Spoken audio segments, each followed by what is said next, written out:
The first thing I want to do is I want to say rest in peace to this young man. I believe RW and all the paperwork that we keep seeing goes by Rashawn Williams. Okay. At the end of the day, a life was lost. Actually, a life wasn't lost, a life was taken. Big difference. Okay. I don't support the murdering of people unjustly. There are some of these rare occasions where I'm pretty sure, the next man or the next woman out there would say, no, that person deserves some type of retaliation or retribution, right? But for the most part, I don't believe in this type of stuff because life is precious. We will cover it, we will explore it, we will try to figure out and break down the stuff that is presented on the internet. And I also want to say condolences to the family, of course, and all friends and family. Um, this is not an admission of guilt towards Big U, okay?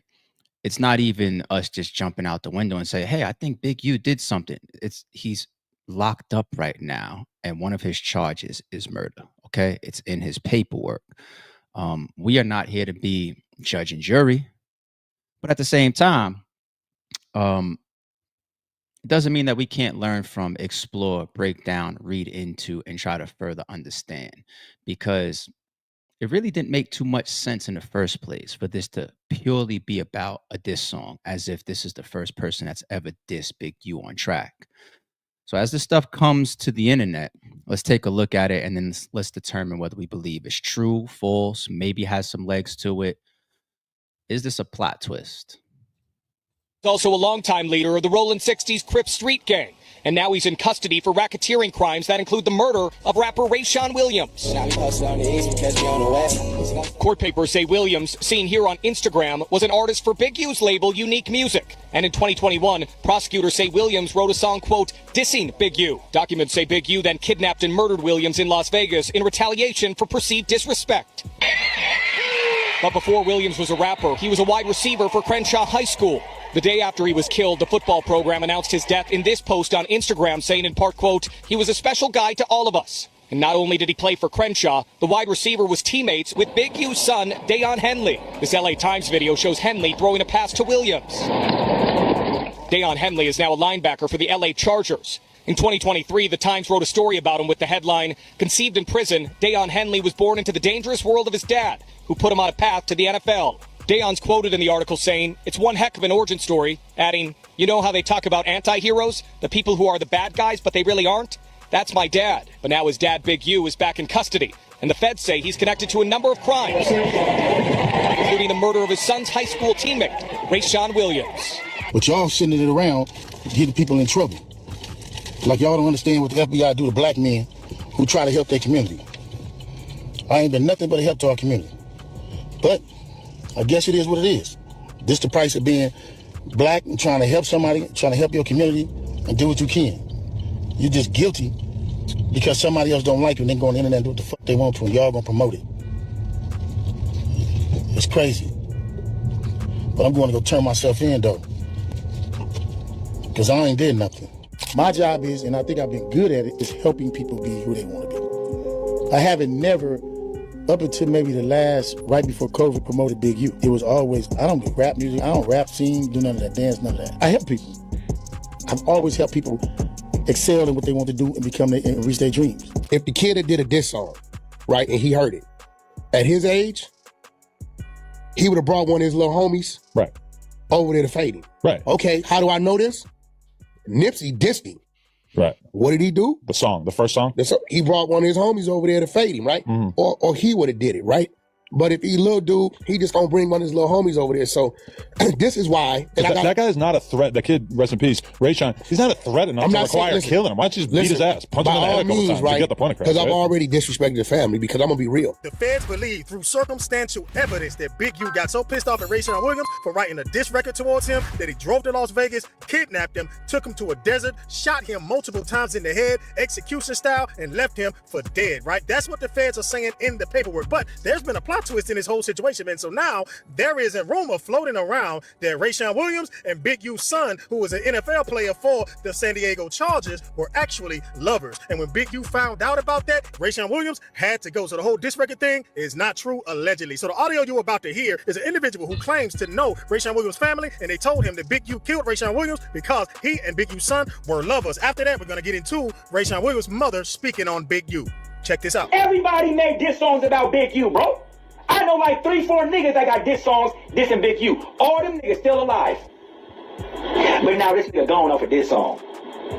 Makes no sense, bro. She wants to put it out and let people know that her family member wasn't killed over a diss song. Her family member was killed because Big U found out that his son and Rayshawn was f***ing around, bro. I'm sorry. It's hard even for me to say. I apologize, bro. I apologize. But that's what his family is saying, bro. And I got the proof right here, right? But it's like, that honestly does make more sense, doesn't it? Big U killed Rayshawn Williams over a diss track. There's 1,000 people that didn't diss Big U. Why they not dead? And that makes more sense because I'm trying to walk myself through the situation, right? So, if I'm Rayshawn Williams and I live with Big U, why would I feel comfortable enough to wear a chain that belongs to his son? Allegedly, the reason why Big U kicked out Rayshawn from his house is because he wore one of his son's chains without permission, right? Why would he even feel comfortable enough to do that unless he knew it was okay? My baby mama wear my shirts all the time. She'll go to the store, throw on some of my sweatpants, one of my shirts, and be out. Come back, done. That's something my partner would do. That's something my baby mama don't do. That's something my girl would do, is wear my clothes or wear my shirts or wear my chain. That's something she would do. That's my partner. That's my girl. So that's cool. I ain't tripping, bro. Let's unpack this, bro. How the fuck does this make sense? So Big U is so mad because you wore some of his son's jewelry. Shouldn't his son be mad? If it's his chain, shouldn't he be mad? You stole my chain, bro, and wore it without my permission. I'm mad at you. His son wasn't mad. His dad was mad? How does that make sense? If somebody stole my chain, I'm mad at him. I don't need my daddy to be mad at him. Because look at this. That makes more sense. My son about to be in the NFL. He got a whole career, bro.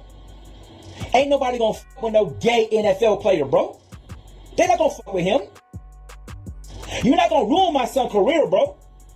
I'm not gonna let you do that. I wanted to say I'm so sorry for your loss. I mean, my heart really does go out to both of you. I mean, you know, your family's going through a really tough time right now. I know there's news that broke out that said that Big U was, you know, might have been involved in your son's murder. I mean, do you believe he's responsible? I know for a fact he's responsible. There's no doubt in my mind. Mother's instance, I know he's responsible. Why do you think that he did it? I mean, that's like the big question. Because you don't like the word no. Okay. You don't want nobody to tell you no. Everything's supposed to go your way or no way. So I feel like my baby did something that you didn't like. And you did what you did.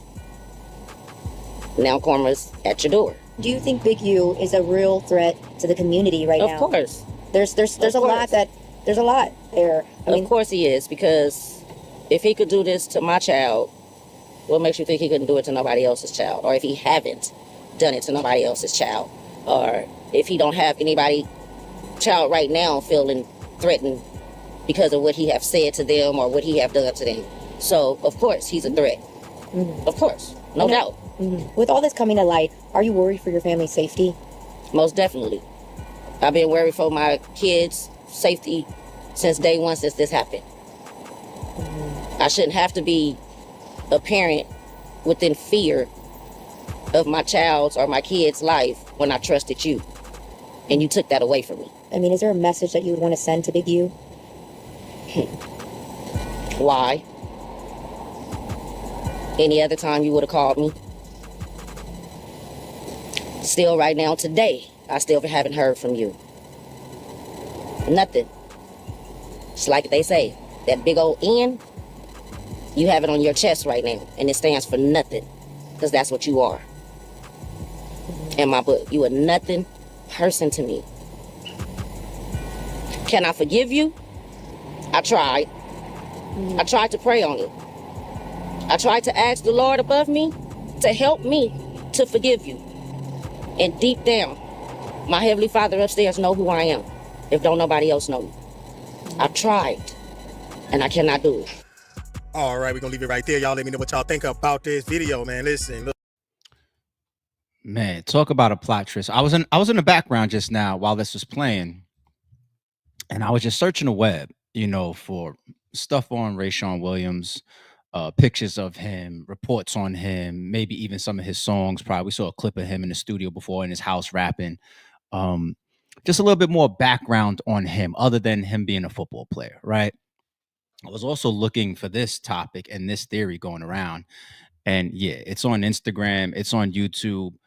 I don't know what by the next week what this will look like as far as it being a plot twist. But let's pull up this paperwork real quick. And then I want to talk about my beliefs on that. Okay, let's get back to the paperwork. This is U's initial indictment, right? So once again, this was filed March 17th. This is the United States versus, Eugene Henley, and then all these other co-defendants that was also grabbed the same day as well. So this is the overall complaint. This was the 107 pager that we broke down that night when we read through the whole paperwork, right? Now, we pull this back up. I just want to search the indictment for the word chain, because we heard the word chain come up, or a chain. Did he wear his son's chain to school, right? So I'm like, all right, like these theories just go around, but what's in the actual paperwork? And let me just go before the word, and let's do a little bit of the read and backdrop of that. On January 28, 2021, what is that?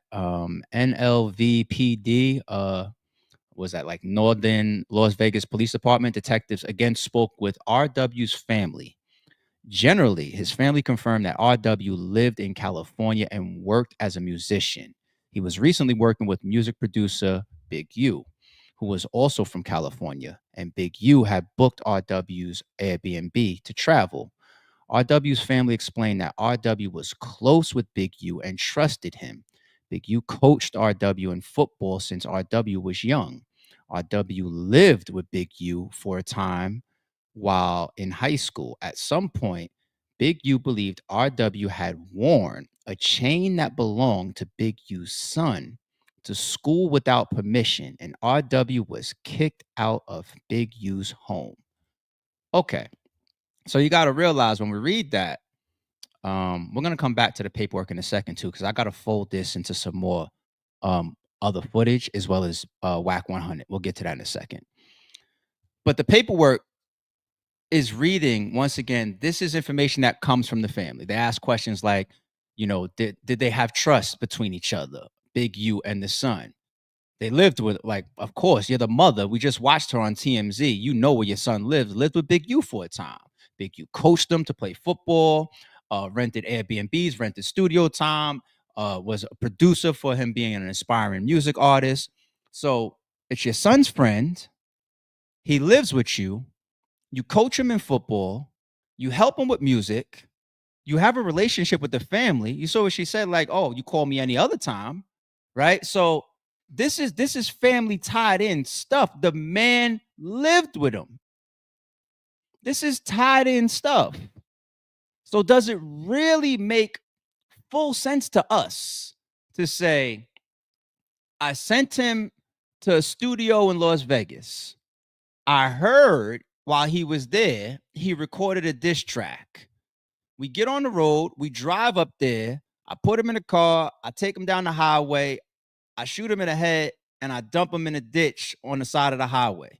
And then I drive back to the studio, and I collect all the recording devices, all the tapes, all the DVDs, all the cameras, and all this, anything that could incriminate me, even though I'm talking to a witness who pretty much is in the paperwork as well. They said the high-profile producer, right? So they have that person cooperating. But does it really make sense to do that to this young man that is tied in with your son, your home, the families collaborate over this song. And whatever happened to just a discipline, being disciplined, like Wack 100 said. And this is shown even with Nipsey Hussle. Now I know Nipsey Hussle is a bigger name. Maybe you feel like, this person, nobody will miss him. Is Big U that crazy or that murderous? No, I don't want to believe that. But Nipsey Hussle, allegedly, when they had their friction, you brought some of the homies over there for a fade. And supposedly they fought. Big U's always talking about fighting.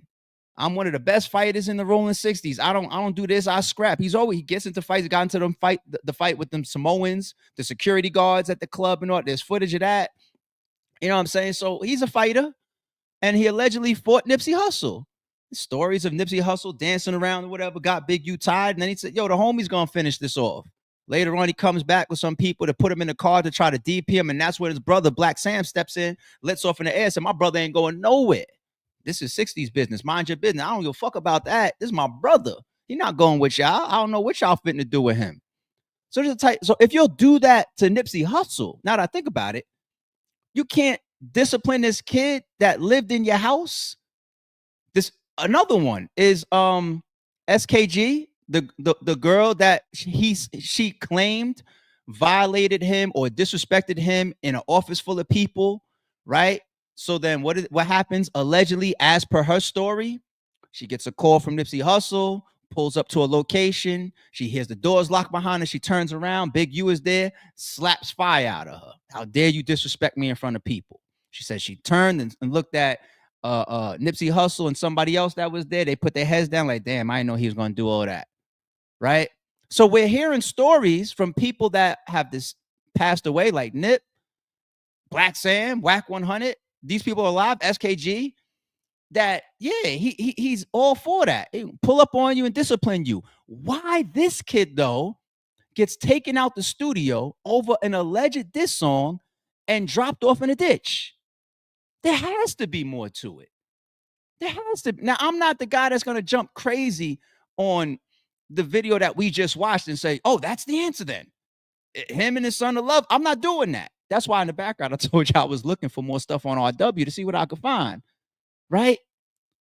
But that type of shit right there, listening to the mother, pulling up the paperwork and seeing the chain, the intimate relationship. When I say intimate, people, be mature. That doesn't mean sexual, right? The intimate relationship between the son and the friend, DW, or I'm sorry, RW. Like, why would you want me to believe that this was just over this song, considering Big U's history, considering the relationship between these people and these families? Let's go to this real quick too. We're gonna even come back to the paperwork again, because I gotta come back to the paperwork for Wack. Let's fold this into Wack 100 being a snitch or not. Okay. What a transition for you guys. Trap Lord Ross just put out a bombshell documentary on Big U. Once upon a time, you probably look and say, "I don't want a video done about me from 1090 Jake." Well, these days, you don't want one from Trap Lord Ross neither. Because I ain't gonna lie. As much as we think that we know, Trap Lord Ross went and grabbed a whole bunch of stuff that I've never seen before, I never heard about before, and I never knew before. You know what I'm saying? Like, his documentaries are extremely flushed out. Like the King Von one and some of the stuff he puts together, his stuff drops and it is a must watch. He connects a bunch of dots that weren't connected before. Now, the whole thing about Wack 100 being a snitch, I'm kind of at the point, based on paperwork, based on what we've seen on the internet, and based on just applying a little bit of common sense and logic. It's one of two things, obviously, snitch or not snitch, right? But if he is a snitch, then that would mean that his conduct was 100% to get Big U indicted. All the stuff that he talked, all the stuff that he revealed, his continued trolling of Big U, bringing stuff like the phone call between the family and the DNA and all that to the internet, the stuff with loose cannon sitting next to him and say, hey, go ahead and tell the story that you allegedly got a phone call 30 minutes before Nipsey Hussle was killed. Go ahead, nephew, explain it. What happened? What? He did what? Like, okay. It's not gonna be like, oh, he's just an informed. It's gonna be his purpose was 1000% to get Big U indicted, or I know Wack Hunter would watch something like this and say, you dummy, read the paperwork. The investigation started before. That's what Wack 100 would say. So then I would say, okay, the feds would definitely had an investigation into the 60s based on the dates that we see in the paperwork. No different than them looking into the rolling 60s, of New Jersey years back to. Quick side, I'm going to tie it all together. I had this conversation yesterday while I was on the phone with somebody. Ain't no fucking separation. That's the New Jersey 60s and that's the LA 60s, and they have nothing to do with each other. No. If you investigate the New Jersey 60s, or if you go after them, or you bring a RICO on them, and some of them you actually bring down, Sue Surf is in jail right now for it, right? We know the ties between Jersey and the motherland of where this shit is from.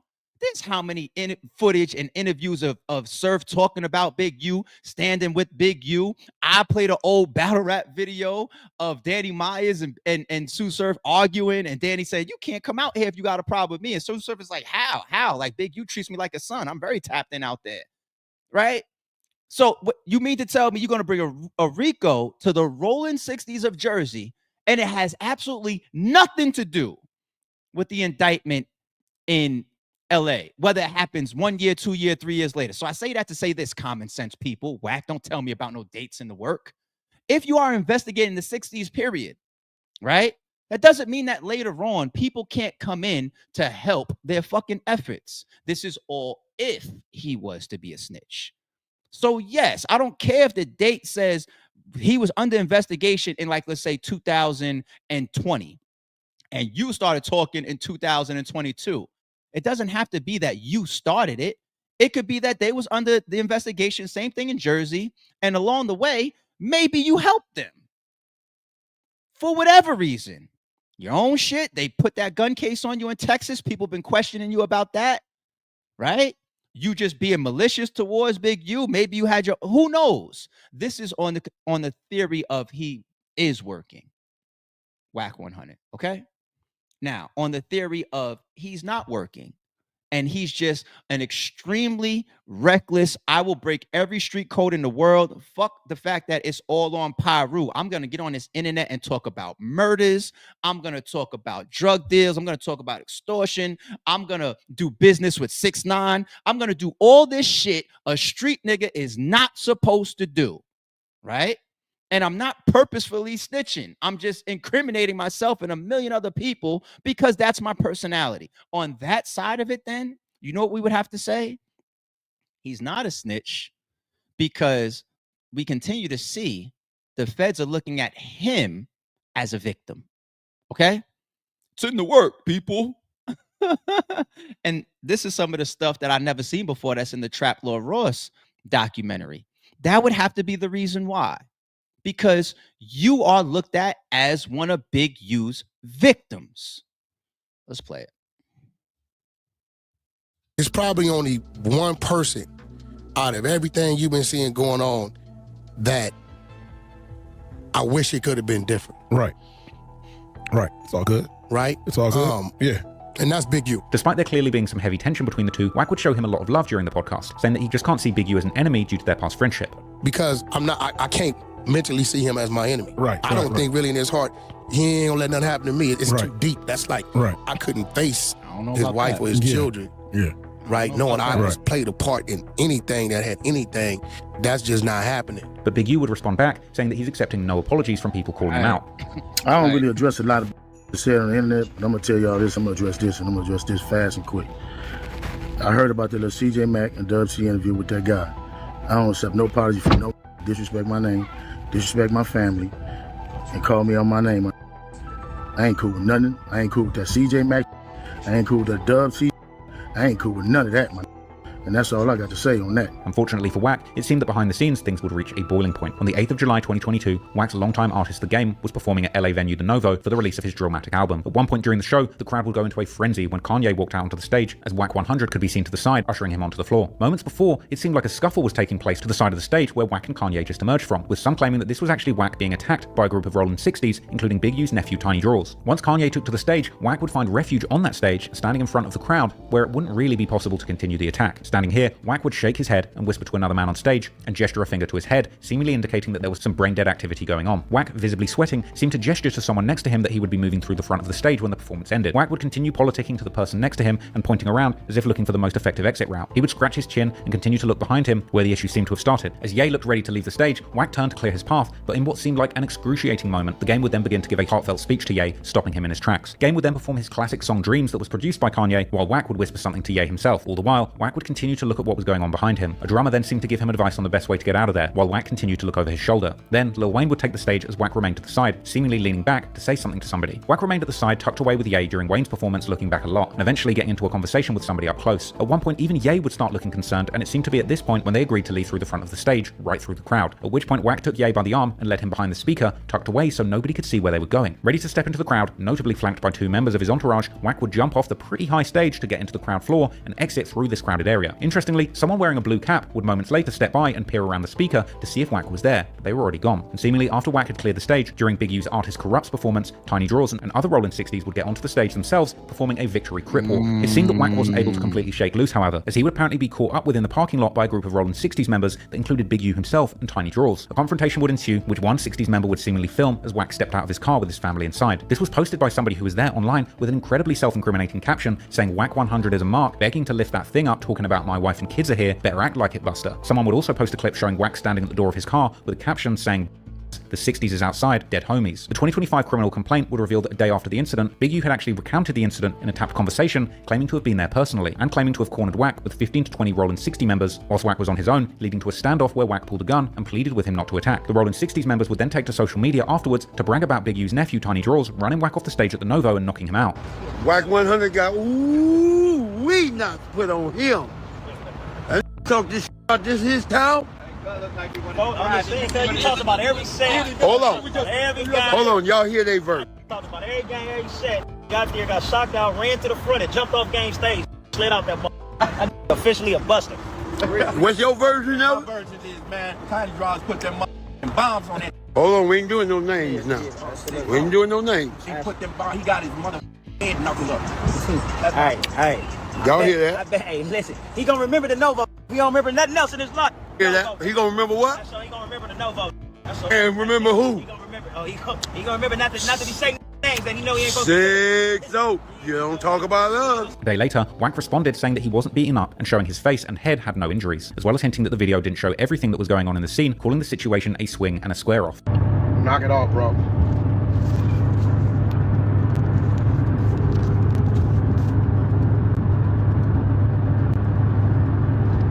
Knock it off. Knock it off. Weird, bro. I don't mind you telling the truth, but stop lying. Cut the lies out. 20 that ain't nothing.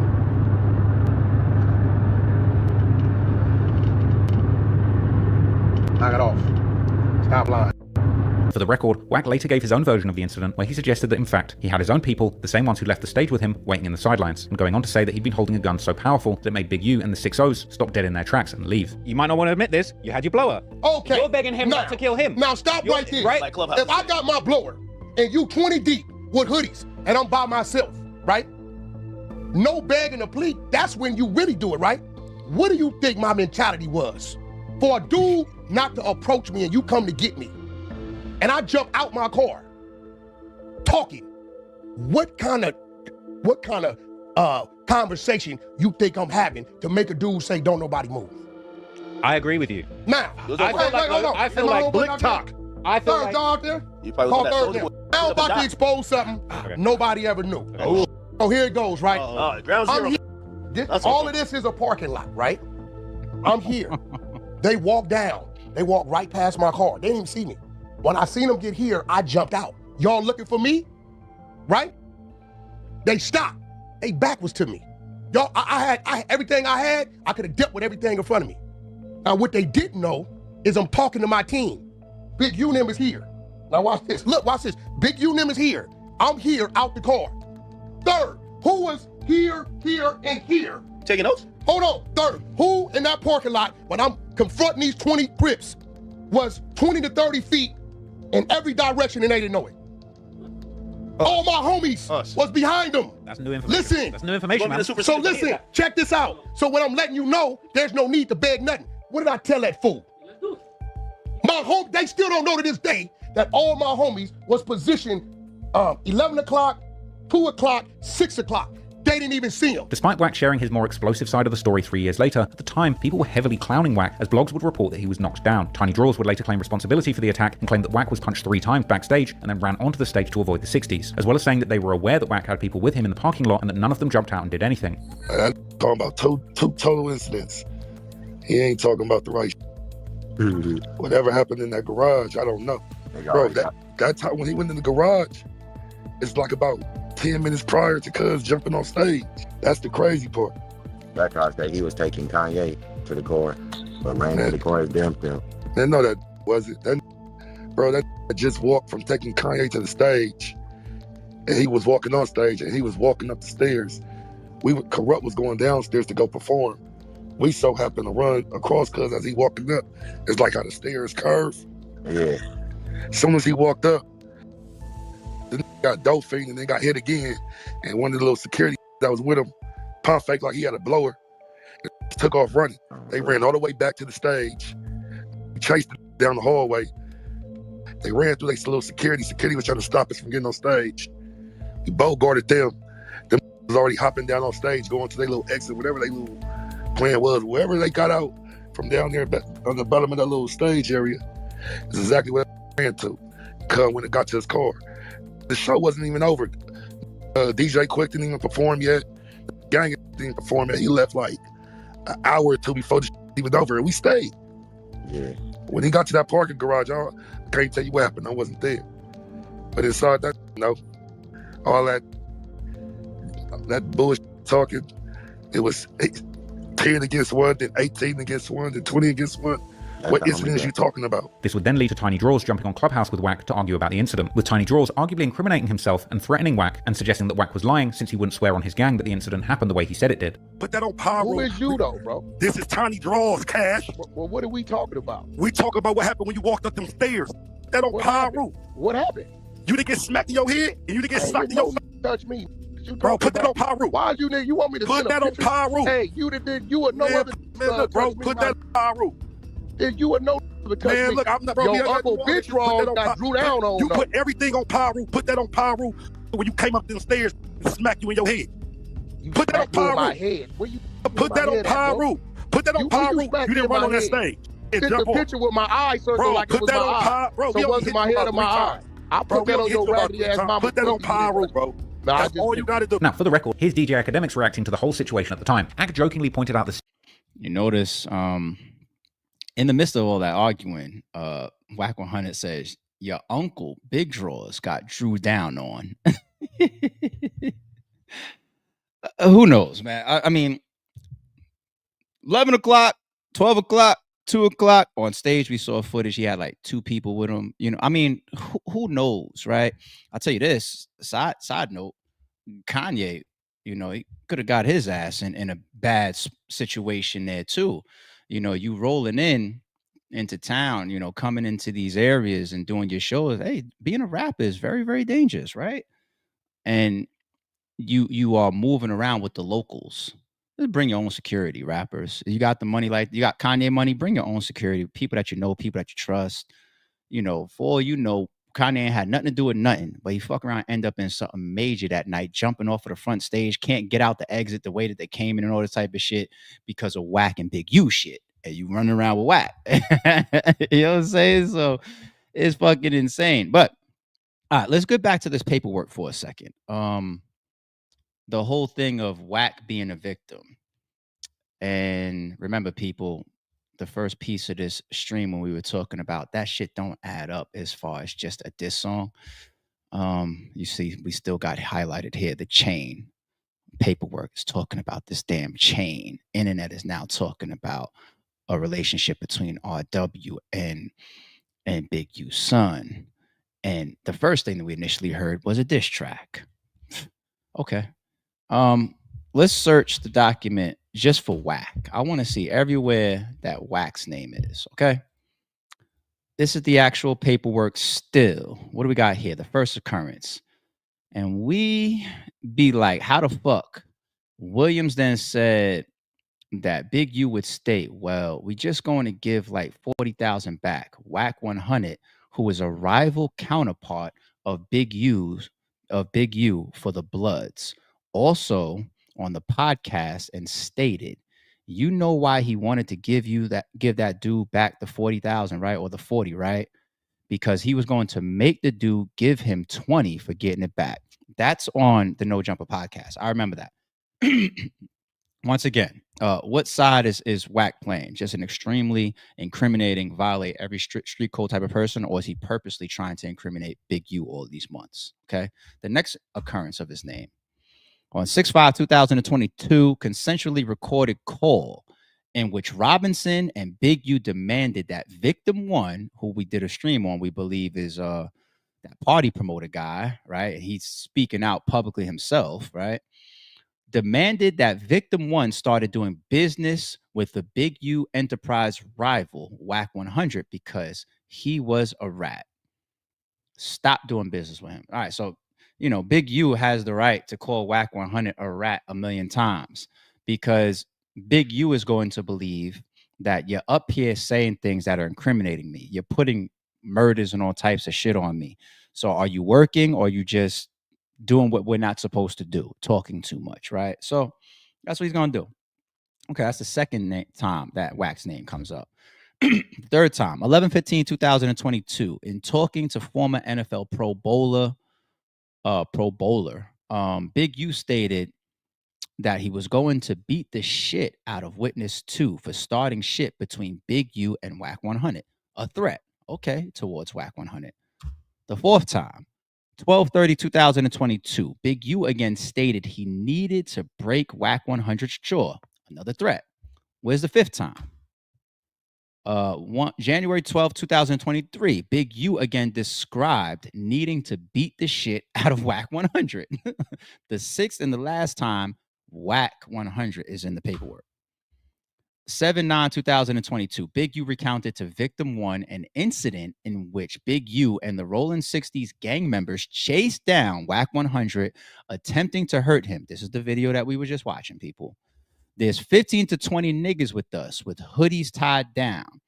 I got my hoodie on, all black, tied down. She like, boom. She jumped in the car, paid for UI, and then took off. Boom. This nigga screaming, my wife, Draws. I see you, Eugene. I see you. Eugene Henley, I see you. He's screaming all that. He's got his blower, UI. His blower out, but he's fucked up because nobody's around. We like, bitch ass nigga. I'm like, yeah, bitch ass nigga. He like, die here, man. Don't do this. My wife, my kids in the car. Draws. Don't do this, he's screaming. So,